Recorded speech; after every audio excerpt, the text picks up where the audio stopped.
Welcome to Ornoth's Bedtime Stories. Tonight's story, Lanora's Dragon Soup, written by Ornoth the Dragon and read by Ornoth the Dragon. Lanora woke up early like she did every morning. Her mother said that she liked to be up with the chickens, which in a way did make sense as she liked cooking chicken noodle soup, but she also liked cooking other things too, so it only kind of made sense to her. She carefully lined up all the ingredients for today's new recipe. She was going to make homemade bread. However, as she was carrying the bag of flour, her brothers Jasper and Ornoth came running through the kitchen, playing tag, and before they could stop, they collided with her.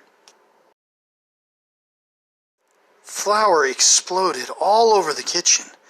Lanora's normally deep ruby red scales were now white from the flour. Even her long spiral horns were now a pasty mess. She stood up and folded her arms in front of her, looking down at her brothers. Lanora reached down and grabbed the two of them by their horns and dragged them over to the table where she sat each of them on a chair.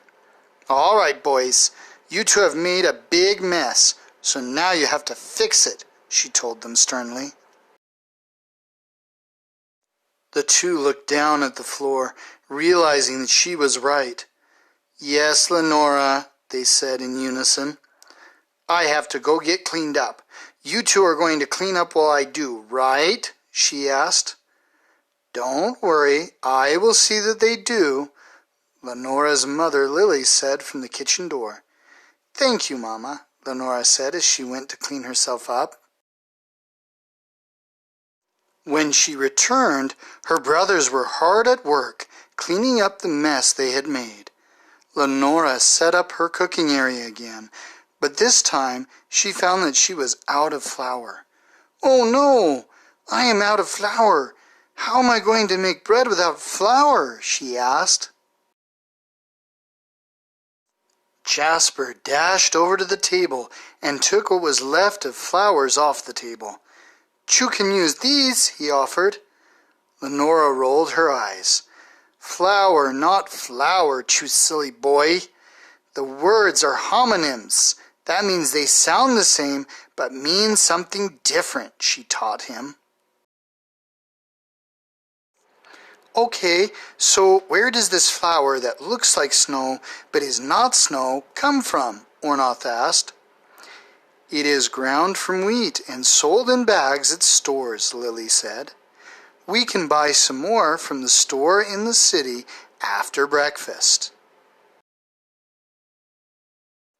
Lanora and her brothers agreed to this, but she did not like that her cooking would have to be delayed.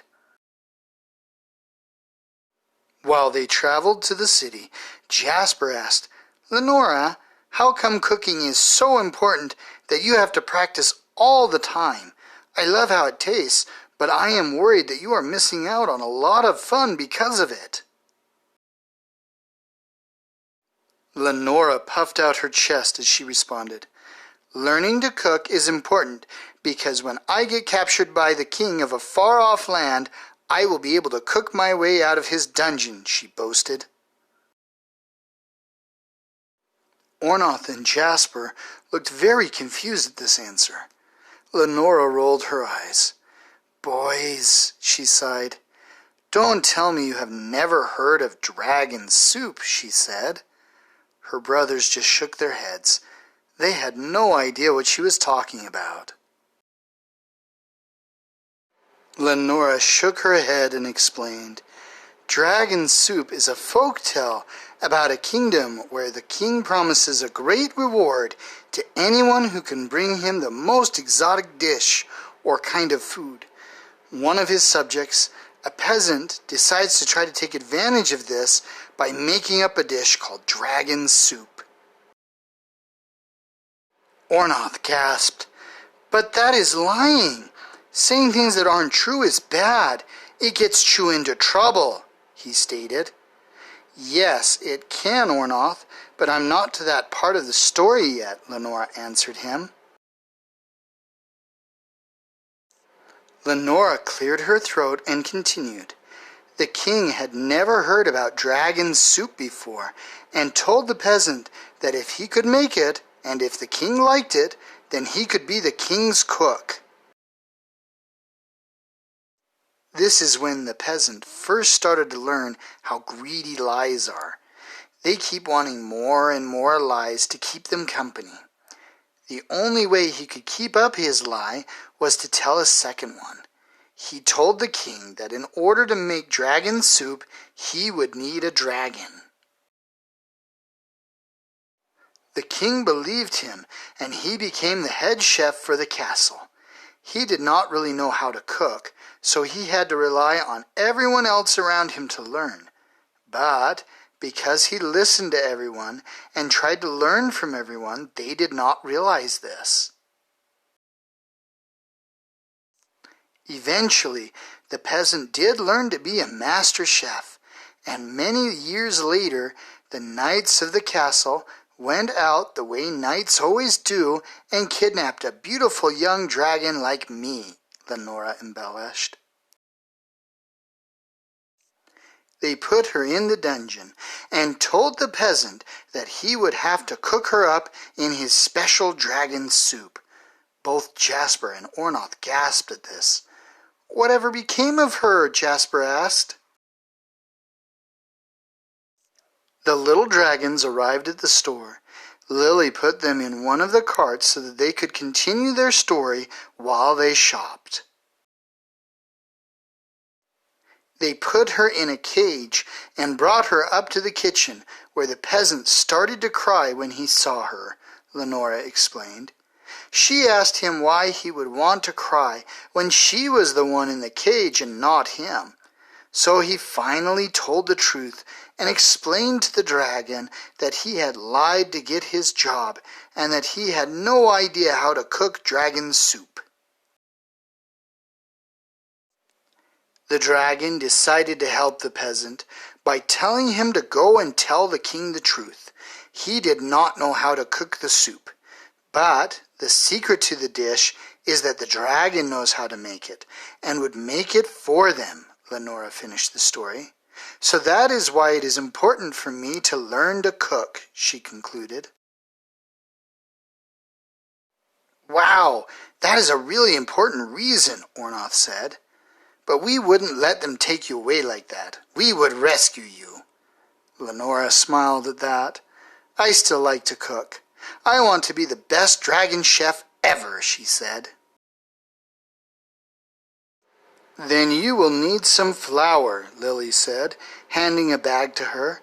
Lanora took good care of it while they checked out and started heading home. If you are going to be the best dragon chef ever, then you are going to need someone to try all of your foods.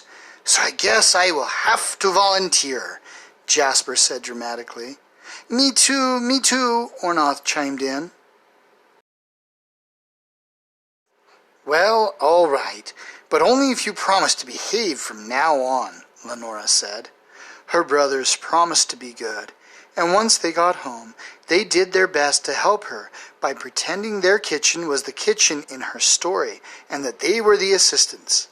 They were running back and forth, fetching Lanora the ingredients she needed to make the bread she had been wanting to make all day. That night, the bread did not come out the way that she wanted it to, and it did not taste as good as she had hoped. But she did not let this stop her, and the next morning she tried again.